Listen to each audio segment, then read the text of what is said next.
voici des fruits, des fleurs, des feuilles et des branches, et puis voici mon cœur qui ne bat que pour vous.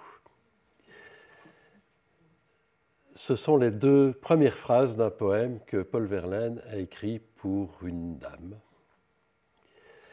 Et ce que vous voyez à l'écran, ce sont des bactéries et des ifs de champignons, très grossis, colorés, mais ce sont vraiment des champignons et des bactéries. Et sans eux, il n'y aurait pas de fruits, de fleurs, de feuilles et de branches, et il n'y aurait personne pour réciter des poèmes.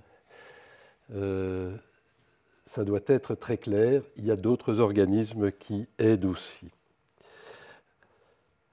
Alors pour revenir au titre, La clé du sol pour comprendre la symphonie du vivant, c'est un petit peu de ça que je vais vous parler aujourd'hui, avec des données scientifiques, mais j'espère aussi un peu vous émerveiller, parce que le sol, c'est la grande inconnue, c'est le deuxième monde du silence. Quand on fait un profil de sol, on a souvent l'impression de faire un voyage en terre inconnue parce qu'on a oublié que le sol est constitué et formé par des êtres vivants. Pendant 60 ans, on a oublié la vie du sol en agronomie, en agriculture, parce qu'on avait de l'énergie fossile qui permettait de remplacer les services rendus par les micro-organismes. Alors, quand j'ai eu 65 ans il y a 2 ans, je me suis dit que c'était l'âge idéal pour relancer un grand projet dans la vie. Et donc j'ai créé l'association Terre Vivante qui accompagne les agriculteurs dans leur transition agroécologique en Wallonie. Alors le sol, la biosphère, on en connaît essentiellement ce qu'il y a au-dessus du sol, et on connaît très peu les océans, on connaît pas très mal le sol, mais la bonne nouvelle, c'est que depuis 15 ans, on a fait des progrès vraiment extraordinaires dans la compréhension de la vie du sol. Ce qui ne veut pas dire qu'on connaît déjà bien les sols, parce que quand on part de quasiment zéro, quand on augmente de 300%, ça fait toujours pas grand-chose. Mais ce qu'on découvre est absolument fascinant. Et bien sûr, ce sont les plantes qui captent l'énergie du soleil et absorbent le CO2 et qui constituent la base de la biosphère. Mais en réalité, ce ne sont pas les plantes qui font de la photosynthèse, ce sont des bactéries, parce que les chloroplastes qui se trouvent dans les feuilles des plantes sont des cyanobactéries symbiotiques. Les bactéries sont vraiment les boss de la biosphère. Désolé pour les sapiens, les insectes, etc., qui pourraient croire que c'est eux, mais non, ce sont les bactéries. Elles sont partout. Elles sont évidemment dans toutes nos cellules. Il y en a beaucoup dans notre intestin, ça vous le savez sûrement, c'est le microbiote qui nous défend vis-à-vis des pathogènes, et un intestin, c'est une radicelle inversée, et inversement, ce sont les mêmes types de micro-organismes qui se trouvent dans l'intestin et dans la rhizosphère des plantes, mais elles sont aussi dans toutes nos cellules, puisque les mitochondries, qui sont ces organites, comme on les appelait avant, qui gèrent l'information et l'énergie dans les cellules animales et végétales, qui gèrent notamment ça, sont des bactéries symbiotiques aussi, et donc elles sont partout, elles dirigent tout. Et une bactérie, c'est très petit, ça fait 1 micron. 1 micron, c'est presque inimaginable, c'est 1 millième de millimètre. Les ifs de champignons, ils sont en moyenne 10 fois plus grands, le diamètre est 10 fois plus grand, c'est-à-dire 10 microns.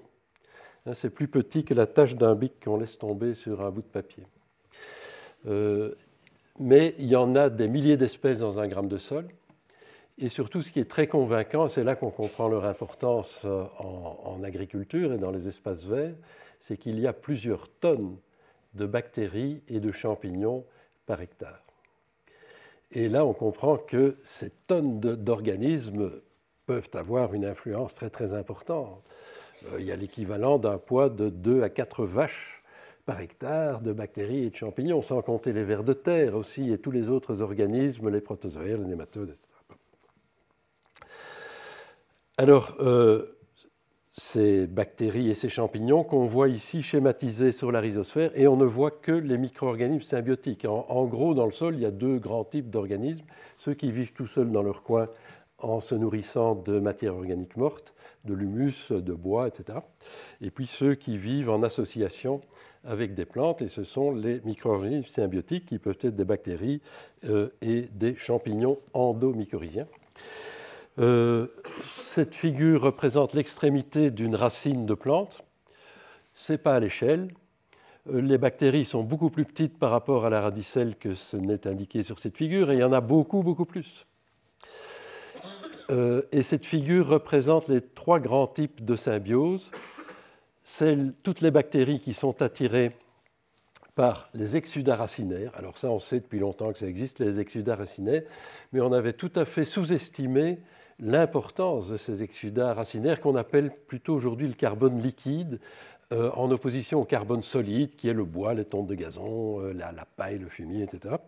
Ça, c'est du carbone liquide que les plantes allaitent en quelque sorte pour nourrir les organismes symbiotiques, bactéries, champignons endomycorhiziens à droite. Et si elle fait ça, c'est qu'elle a des intérêts très importants. La plante, elle investit jusqu'à 30%, et c'est même une moyenne, 30% des produits de la photosynthèse vont dans ce carbone liquide pour nourrir les bactéries et les champignons.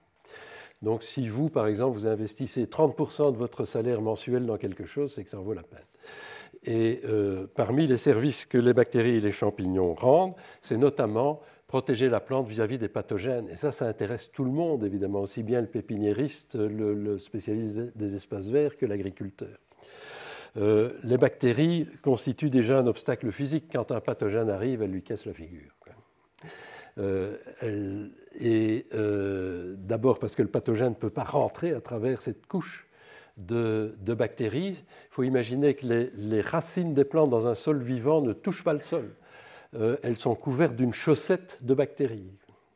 Et ce sont les bactéries et les champignons qui nourrissent la plante. Ce n'est pas la plante qui se nourrit elle-même dans le sol, dans un sol vivant. Et donc, les pathogènes ont du mal à passer à travers la chaussette. Mais il y a aussi des actinobactéries qui sécrètent des antibiotiques qui tuent les pathogènes et qui les tuent à distance. Donc ça, c'est un service quand même très, très intéressant. Les bactéries synthétisent aussi des hormones de croissance, des hormones végétales, parce qu'elles ont intérêt à ce que leur plante favorite pousse le mieux possible, parce que plus elle pousse, plus elle sécrète du carbone liquide. Dépolluent les sols, évidemment, peuvent fixer de l'azote, enfin, il y a des tas de services de ce type-là. On voit aussi que les champignons endomycorhiziens rentrent dans les cellules des plantes et peuvent s'éloigner, ce n'est pas à l'échelle non plus le dessin, de plusieurs dizaines de centimètres, voire 1 mètre des plantes, et vont chercher de l'eau, très important dans le cadre du changement climatique, puisqu'on a de plus en plus de sécheresse en été, donc il faut régénérer les champignons endomycorhiziens. Il y a des sols en agriculture conventionnelle où il n'y a plus du tout de champignons endomycorhiziens. Donc il faut s'arranger pour qu'ils reviennent, on va en parler dans un instant. Et ils vont chercher aussi du phosphore, des oligoéléments dans des endroits inaccessibles pour les racines. Et là, on voit aussi l'intelligence végétale, parce que vous voyez qu'ils sont très très fins, les ifs sont très très fins. Et ça coûterait beaucoup plus cher à la racine de développer son système racinaire, qui est beaucoup plus gros, pour aller chercher ces éléments nutritifs et cette eau. Là, elle investit moins et elle récupère toute cette eau et ces éléments nutritifs. Et alors, il y a un nodule, là, une petite boursouflure à gauche, qui, chez les légumineuses, est rempli de bactéries aussi, de rhizobium qui fixent de l'azote, et non pas en utilisant du gaz naturel comme dans nos usines par le procédé Haber-Bosch, mais discrètement, sans bruit, sans polluer, et ils sont aussi nourris par le carbone liquide. Donc voilà quelques introductions. Voilà le carbone liquide qu'on ne voit généralement pas dans le sol parce que les racines sont dans le sol et on ne voit pas ce liquide qui sort des racines. Mais il y a des plantes qui ont des racines aériennes comme le maïs. Et vous voyez ce liquide visqueux là, qui sort de ces parties aériennes. Et c'est ça le carbone liquide. Il peut aussi y avoir des bactéries qui fixent l'azote là, en dehors du sol dans ce carbone. Alors ces bactéries ne se contentent pas de vivre dans la rhizosphère.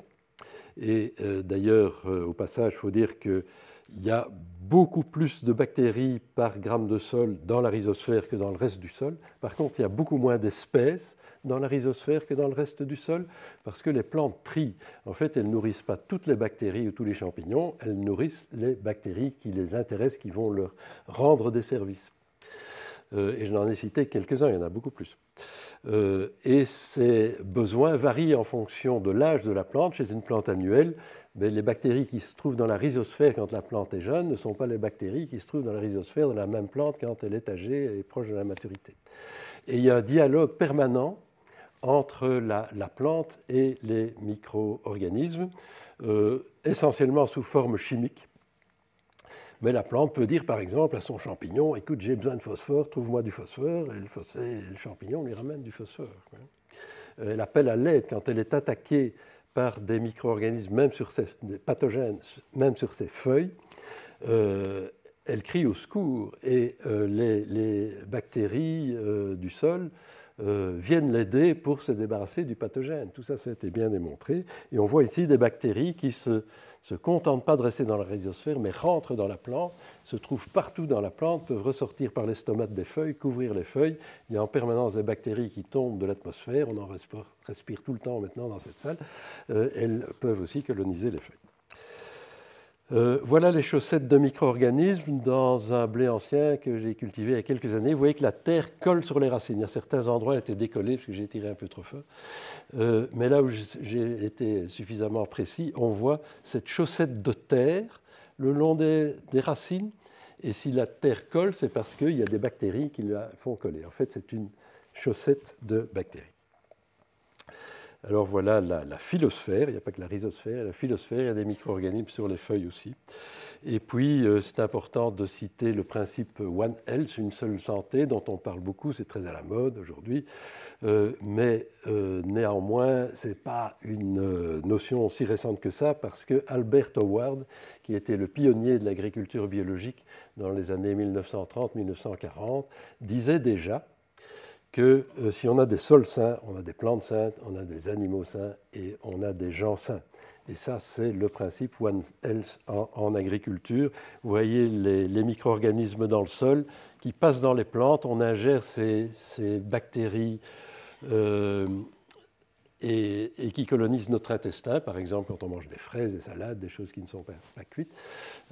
Et la composition est un peu différente entre le sol, les plantes et l'intestin de l'homme, mais ce sont les mêmes types d'organismes et souvent les mêmes espèces d'organismes qu'on trouve dans le sol.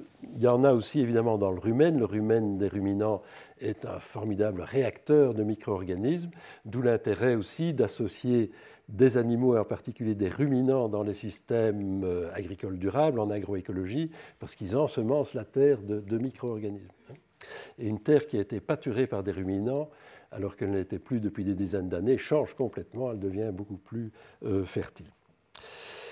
Voilà les chloroplastes dans une cellule végétale, ce sont des cyanobactéries, elles sont partout. Alors maintenant, passons un peu aux aspects pratiques.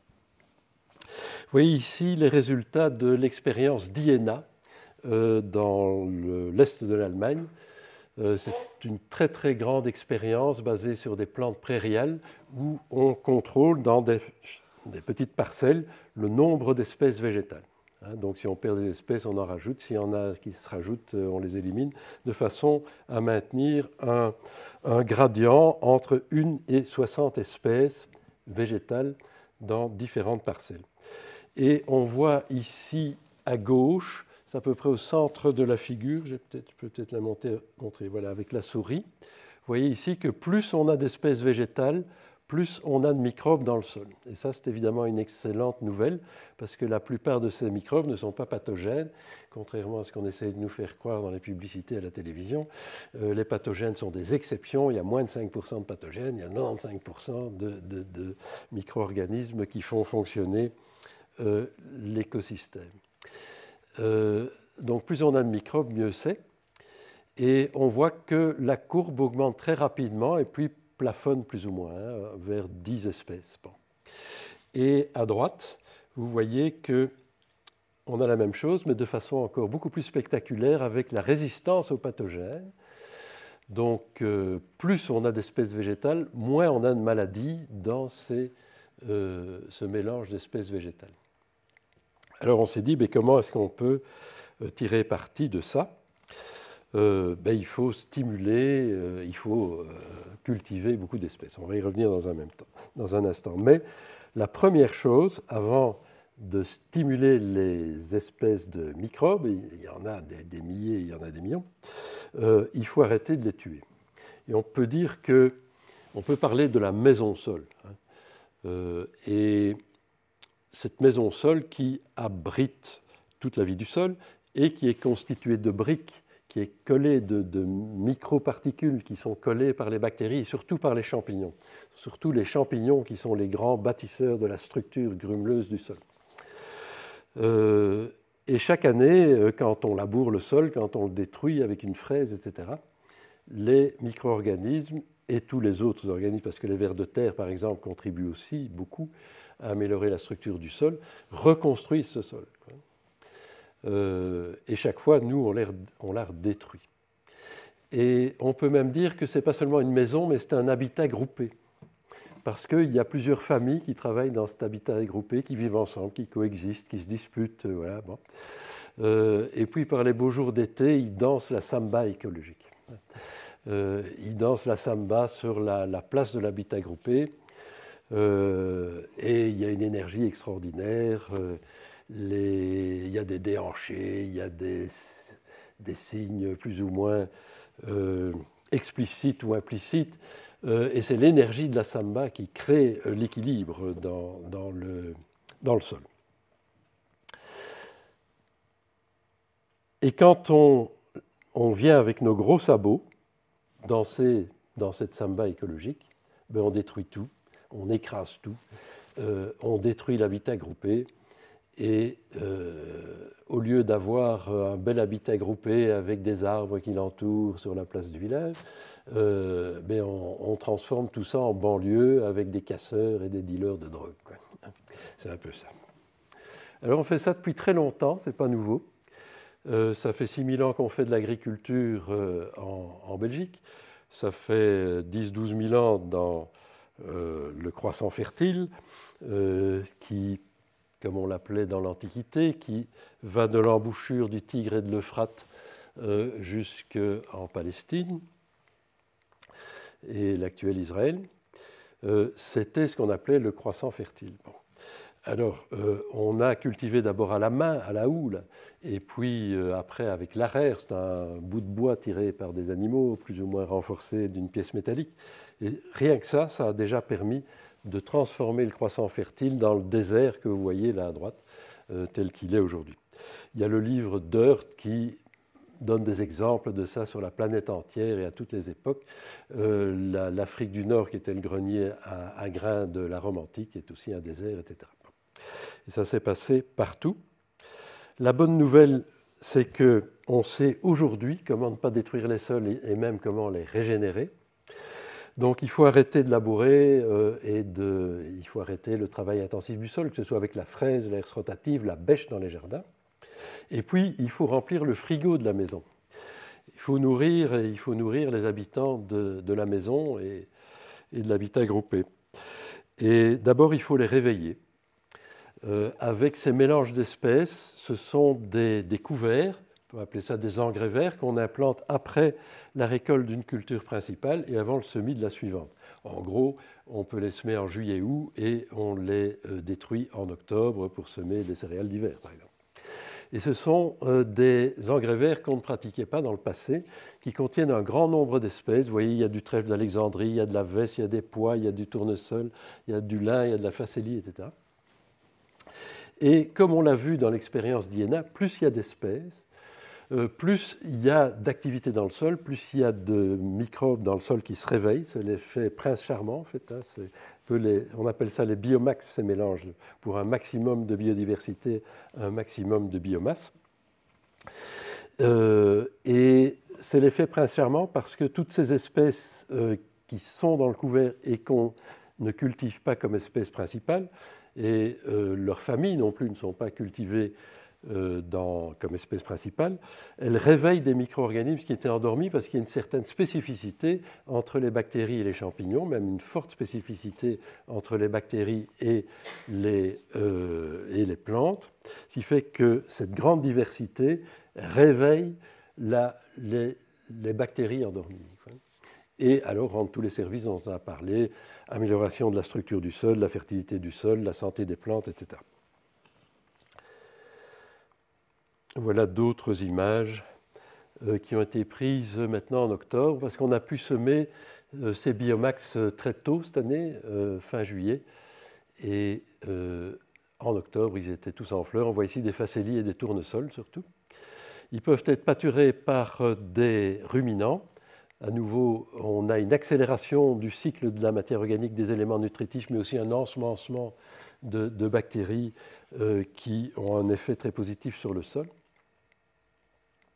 où on peut écraser ces biomax avec un rouleau FACA qu'on voit ici à l'avant du tracteur. C'est un rouleau qui tourne et qui écrase, qui ne coupe pas, il écrase les plantes. Et on peut semer en direct à l'arrière avec un semoir de semi-direct. Ça peut être fait aussi dans un potager ou dans les espaces verts. Il y a des rouleaux FACA à main et on peut semer dans ce mulch. Vous voyez le mulch à l'avant qui est constitué de l'engrais vert qui a été écrasé. Et cet engrais vert, il contient des légumineuses, il fixe beaucoup d'azote. Il empêche les adventices de se développer. Et une fois que le mulch est formé, mais les adventices ne germent pas non plus parce que le mulch forme une couverture qui les empêche de germer, alors que le semoir de semi-direct qui a des disques à semer la culture suivante. Et donc ça, c'est une technique qu'on a développée dans ce qu'on appelle l'ABC, c'est-à-dire l'agriculture biologique de conservation, qui est une agriculture sans pesticides de synthèse, sans engrais de synthèse et sans labour. C'est un peu le Graal de l'agriculture et c'est ce que j'ai essayé de faire depuis 15 ans et ça fonctionne et maintenant on forme les gens et on les guide dans cette transition. C'est un système extrêmement simple. Vous voyez, ici on a semé un engrais vert et puis on sème la céréale et on sème et on récolte. Et on ne fait rien d'autre, on n'apporte pas d'engrais de synthèse, pas plusieurs doses d'insecticides, d'herbicides, de fongicides, de synthèse. On ne désherbe pas mécaniquement comme en bio classique, parce que ça détruit aussi la vie du sol. Et c'est extrêmement simple, très efficace. Voilà encore d'autres vues. Et on a aussi des bandes herbeuses qui servent surtout à contrôler les ravageurs qu'on voit ici, mais qui constituent aussi, c'est pour ça que j'en parle, des petites réserves naturelles où le sol n'est jamais perturbé par un travail du sol, parce que ce sont des bandes herbeuses pérennes qu'on peut garder 10 à 20 ans. Il n'y a évidemment pas de pesticides là-dessus, pas d'engrais de synthèse. Et les vers de terre peuvent se multiplier là-dedans sans être blessés par des travaux du sol et coloniser la parcelle voisine. Et même chose, évidemment, les bactéries, elles sont très résistantes aussi, elles se multiplient dans la parcelle, n'ont pas besoin de ces bandes herbeuses, mais les champignons endomycorhiziens qui sont très très sensibles, ils forment une sorte de dentelle juste sous la surface du sol, donc la moindre opération culturale les tue, les coupe en morceaux. Et donc à chaque fois qu'on gratte même un peu le sol, il faut qu'il se reconstitue. Et dans ces bandes herbeuses, dans ces petites réserves naturelles, ils peuvent se multiplier en paix et puis recoloniser aussi, soit par les spores, soit par les filaments mycéliens, la parcelle cultivée. Donc voilà quelques techniques qu'on met en œuvre maintenant en agriculture. Je ne veux pas être trop technique justement, mais voilà des pistes qu'on peut appliquer aussi à petite échelle dans les jardins et dans les espaces verts. Voilà, donc si vous voulez en savoir plus sur Terre Vivante, on a un site web, on a une chaîne YouTube où je parle de la vie du sol, des techniques de désherbage, avec très peu de mécanisation et pas du tout de pesticides. Même chose pour le contrôle des ravageurs, des pathogènes, etc. Vous trouverez pas mal de ressources. Et puis, pour ceux qui s'intéressent aussi, le site de Agroécologie Europe, qui est l'association européenne d'agroécologie. Voilà, je vous remercie.